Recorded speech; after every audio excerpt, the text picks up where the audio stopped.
Hi, everybody.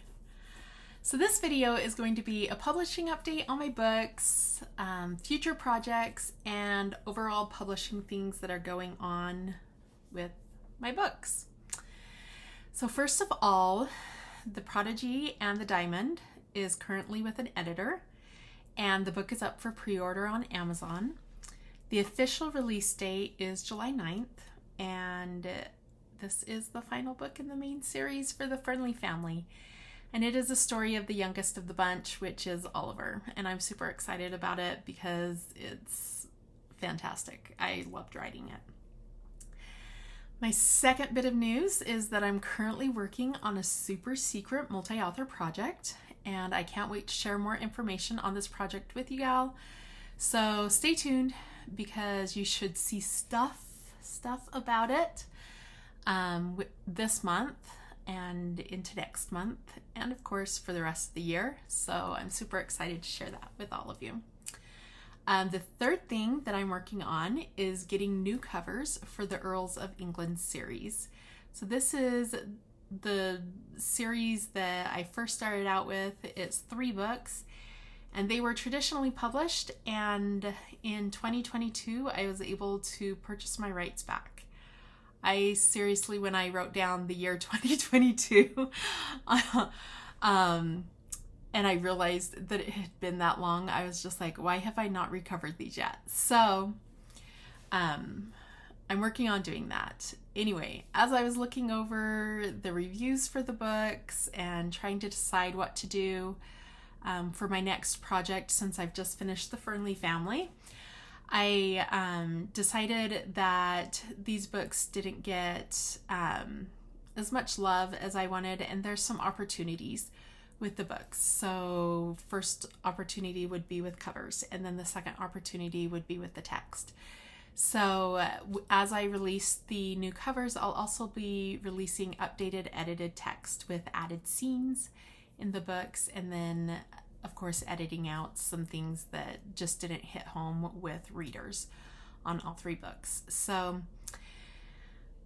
I'm super excited about these covers because I feel like especially the first one for the Earl of Arundel, I've never really liked that cover. I never thought that it actually fit the book.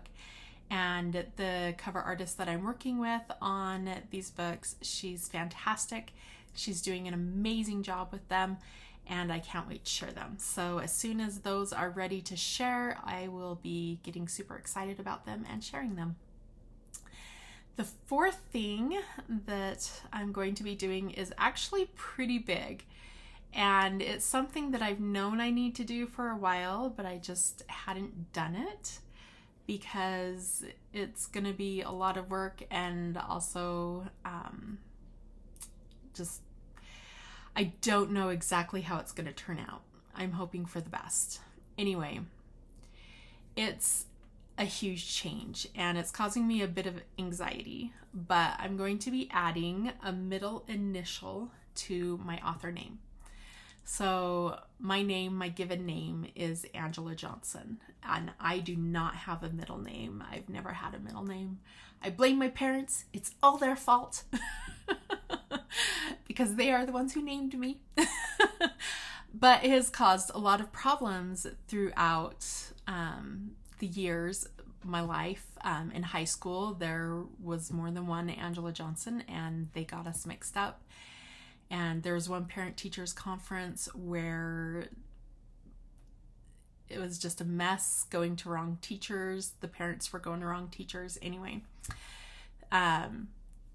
And then in the yearbook, they would put my picture for the other Angela Johnsons. So anyway, in one yearbook, I was in more than one class, more than one grade, due to the mix-up. But as an author, it's caused a bit of problems. Now, you may be asking, why did I not do this to begin with? Because obviously there is a very popular Angela Johnson who has written children's books. She's won all sorts of awards, and rightfully so, because her books are amazing. Well, I took some bad advice upon starting my publishing journey. I took advice from somebody who had been a traditional publisher for many years, and he acted like he knew what he was talking about. And he told me that the metadata wouldn't be a problem, but I have come to find out that he was definitely wrong in what he was saying. So I am adding an E to my to my author name. And I will hopefully be able to finish that by the end of June. And it's started to be a problem since I've gone wide with my audiobooks. On Amazon, it's not a problem at all. My books are separated, and I have my author page, and all my books are on the author page. It's when I have been going over to Chirp and Barnes & Noble and Kobo and audiobooks.com, all of those other sites, my books end up going under one of the other Angela Johnsons. And then also recently I did discover that there's an Angela Johnson who is writing spicy Regency romance. And since mine are closed door clean Regency romances, the mixture of that just didn't seem to fit very well. So that's the reason for it. And the anxiety over it is just knowing that there's going to be a lot that has to be fixed. And I'm just hoping that it goes smoothly. So what does the E stand for? Well, it doesn't really stand for anything. It's just that there's a lot of Angela Johnsons that are apparently publishing, and E has not been taken yet. So there it is, Angela E. Johnson. So I will be switching things over this month, and hopefully it will just tie everything together on these other platforms. And I'll be doing it on Amazon as well, but hopefully it will just tie it all in, and that my books can actually go under my profile. And then hopefully it will stop me from being tagged for other authors' books that are named Angela Johnson, because I have been tagged quite a few times for these other authors.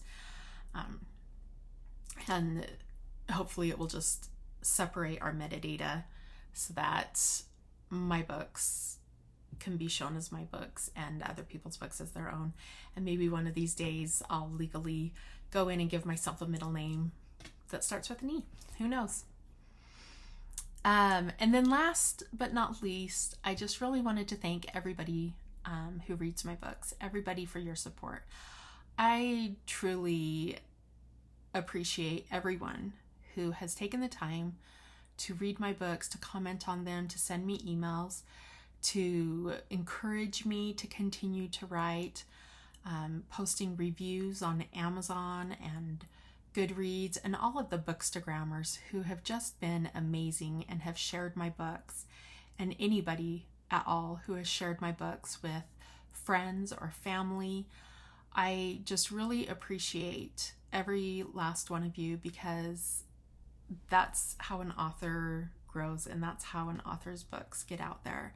It's always amazing to me when I look at my sales and I see all the many places where people are reading my books. It truly astounds me every time a book is purchased in Japan or Mexico or Germany or Australia. I mean, all of these places where I didn't even imagine that people would ever pick up my books. They're picking them up and they're reading them. And I'm just a girl from Utah who loves to write. And it's amazing to me that people are reading my books and they're enjoying them, and I'm getting positive reviews from them. And it's just an absolute blessing to know that the world of reading is alive and well, and that there are readers who will take a chance on my books. And that's you. That's everybody who has followed me on social media and who would be watching this video. And I thank you for that.